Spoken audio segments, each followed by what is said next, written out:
ആനകൾ തമ്മിലുള്ള പോരിൽ പരുക്കേറ്റ് അവശനായ കൊമ്പനെ മയക്കുവെടിവെച്ച് പിടികൂടി ചികിത്സ നൽകി. നിലമ്പൂർ സൗത്ത് ഡിവിഷനിൽ കരുളായി വനത്തിലാണ് സംഭവം. പാട്ടക്കരിമ്പ് വനത്തിൽ 3 ദിവസം മുമ്പാണ് മുടന്തി നടക്കുന്ന കൊമ്പനെ വനപാലകർ കണ്ടത്. 25 വയസ്സ് പ്രായം വരുന്ന ആനയുടെ ഇടതുകാൽ നീരുവന്ന് വീർത്തിരുന്നു. മയക്കുവെടിവെച്ച് ചികിത്സിക്കാൻ DFO G Dhanik Lal chief wildlife വാർഡന്റെ അനുമതി തേടി. Karulai range officer PK Mujeeb റഹ്മാന്റെ നിർദ്ദേശപ്രകാരം ആനയെ നിരീക്ഷിച്ചു തുടങ്ങി. 21 വൈകിട്ടാണ് അനുമതി ലഭിച്ചത്.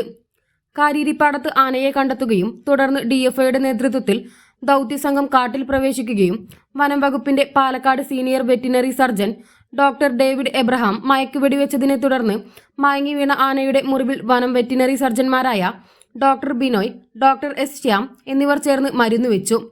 ആന്റിബയോട്ടിക് ഇഞ്ചക്ഷൻ നൽകി. ചികിത്സ പൂർത്തിയായ ശേഷം ആന നടന്നു നീങ്ങി. ഏതാനും ദിവസങ്ങൾ കൂടി ആനയെ നിരീക്ഷിക്കുമെന്ന് DFO അറിയിച്ചു. Malappuram live voice, Nilambur.